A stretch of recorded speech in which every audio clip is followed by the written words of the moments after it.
துலாம் ராசி மற்றும் லக்னக்காரர்களுக்கு இந்த ஆகஸ்ட் மாத பலன்கள் எப்படி இருக்கு? லக்னாதிபதி 12ஆம் இடத்தில் போய் புதன் வீட்டுல நீசமாகிறார். 8க்குரியவரும் 12ஆம் இடத்துல நீச்சமாகிறார். இது எப்படி எடுத்துக்கலாம்? ஃபர்ஸ்ட் இதை பார்ப்போம். லக்னாதிபதி எந்த இடத்துலயாவது நீசமாகிறாருன்னு வச்சுக்கோங்களேன், ஒரு இன்ஃபீரியாரிட்டி காம்ப்ளெக்ஸ் உங்களுக்கு உருவாகும். நம்ம செய்யறது கரெக்டா தப்பா, நம்ம இதை முயற்சி பண்ணலாமா வேண்டாமா, ஏதாவது ஒரு விஷயத்த போட்டு ஒரு ஸ்ட்ரெஸ்ஸா கொண்டுட்டு போவீங்க. இப்போ உங்களுக்கு ஹெல்த் இஷ்யூஸ் இருந்திருக்கும். இந்த காலகட்டத்துல ஓகே நம்ம கொஞ்சம் நார்மலைஸ் ஆயிட்டு வரோம் அப்படின்னு தெரியும்.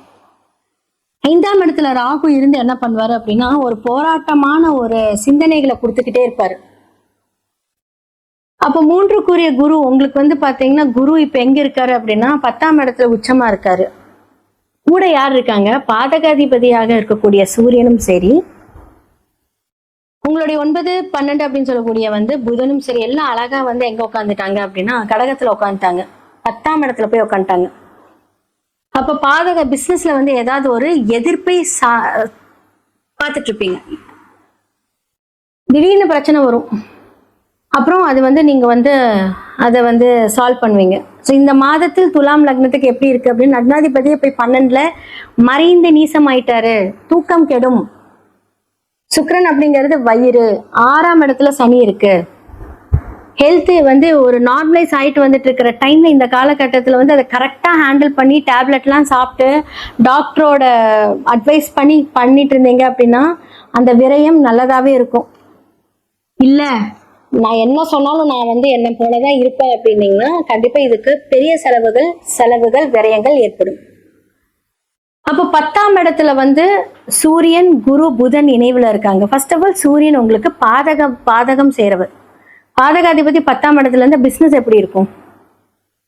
அப்போ வரவு செய்யனா இப்போ லக்னாதிபதி 2க்குரிய செவ்வாய் 2, 7, 2 வருமானம், 7 பொது, அதுவுமே பிசினஸ் பார்ட்னர் எல்லாமே குறிக்கும். அவங்க 9ஆம் வீட்டுல இருக்கிறாங்க. 9க்குரிய புதன் பாத்தீங்கன்னா 10ஆம் வீட்டுல இருக்கிறாரு. ஸோ இந்த காம்பினேஷன் பாத்தீங்கன்னா துலாம் லக்னத்துக்கு இந்த காலகட்டத்தில் ஃபேவரான்னு கேட்டா no, it's an unfavour time. So உங்களோட பார்ட்னரே உங்களுக்கு எதிரியாகிறது. உங்களை நீங்க ஆல்ரெடி நீங்க ஒரு ரொம்ப நீச்சமா இருக்கீங்க. அது இன்னுமே எரியிற தீயில பெட்ரோல் ஊத்துற மாதிரி வார்த்தைகள்னால் உங்களை கடுமையா தாக்குவாங்க. உங்களுடைய கணவரா இருக்கட்டும், உங்களோட பார்ட்னரா இருக்கட்டும், இல்ல பொது சம்பந்தப்பட்ட சமுதாயம் சார்ந்த விஷயங்கள், ஏதாவது ஒரு பாதிப்புகள் இந்த காலகட்டத்தில் நடக்கும். ஹெல்த் சரியானாலும் மன ரீதியான ஒரு போராட்டத்தை கொடுக்கும். குடுக்கல் வாங்கல பிரச்சனை இருக்கும். ஏன்னா புதன் வீட்டுல செவ்வாய், 2ஆம் இடம் செவ்வாய் எங்க இருக்காரு? புதன். அப்போ டாக்குமெண்டேஷன். அப்போ நீங்க ஒரு இடம் விற்கிறீங்க, இல்ல ஒரு புதன் சம்பந்தப்பட்ட லோனுக்கு ஒரு சிக்னேச்சர் ஏதாவது ஒன்று புதுசா பண்றீங்க, அதனால ஏதாவது ஒரு ப்ராப்ளமா சந்திப்பீங்க. ஸோ இந்த மாதத்தில் எதுவும் வேண்டாம். ஏன்னா லக்னாதிபதி நீசமா இருக்காரு இல்லையா? அப்போ ஏதாவது ஒன்று ட்ரை பண்ண வைக்கும். மறைமுக செயல்கள் செயல்படுத்த வைக்கும். அதன் மூலியமாக பிரச்சனைகளையும் சந்திப்பீங்க. ஏன்னா 1, 8 இல்ல. அப்ப 8 வந்துச்சுனாலே அந்த இடத்துல ப்ராப்ளம் தான். ஸோ முடிஞ்ச அளவுக்கு கொஞ்சம் ஹேண்டில் பண்ணிக்கோங்க. கரெக்டா இருங்க. யார் பேச்சு இந்த காலகட்டத்தில் கேட்காம அமைதியா இருங்க. ஏன்னா குழப்பவாதிகள் குழப்பிக்கிட்டே இருப்பாங்க. நான் சில பேத்துக்கெல்லாம் நான் சொல்லிப்பேன், நிறைய பேத்துக்கிட்ட டெசிஷன் கேளுங்க, அதுக்கப்புறம் டிசைட் பண்ணுங்க. நான் உங்களை அதை கூட கேட்க சொல்ல மாட்டேன்.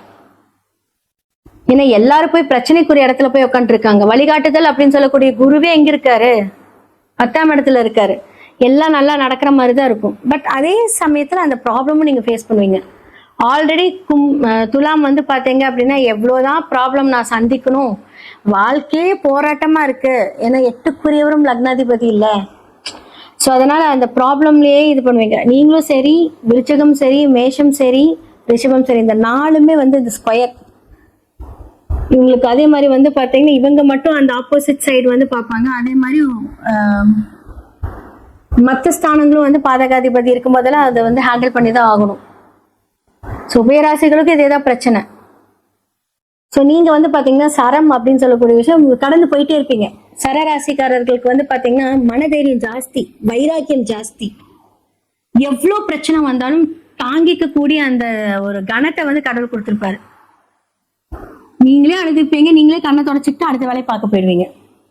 ஆனா வாழ்க்கை எப்ப முடியும், இதனால என்ன பிரச்சனை, அப்படின்னா அது வந்து இந்த மாதத்திலேயே முடியுமான்னு கேட்டா சுயஜாதகத்தை பாருங்க, நிறைய வாழ்வியல் பரிகாரங்கள் இருக்கு. ஸோ இதெல்லாமே நம்ம வந்து சரி செய்துக்கலாம், கண்டிப்பாக இருக்கு. நிறைய வைப்ரேஷன்ஸ் மூலியமாவும் எல்லா பிரச்சனையும் சரி பண்ணலாங்க. எல்லாத்துக்கும் விதிகள், ஜோதிடத்தில் இதுதான் விதி அப்படின்னு சொன்ன விதி விலக்குகளுக்கும் இருக்கு. அதே மாதிரிதான் சட்டம். எப்படி உங்களுக்கு சட்டத்துல வந்து இவ்வளவு தண்டனை இருந்தாலும் அந்த தண்டனையில இருந்து வெளிவரதுக்கு உண்டான நிறைய செக்ஷன்ஸும் இருக்குன்னு சொல்ற மாதிரி நம்மளோட ஜோதிடத்திலும் அது எல்லாமே இருக்கு.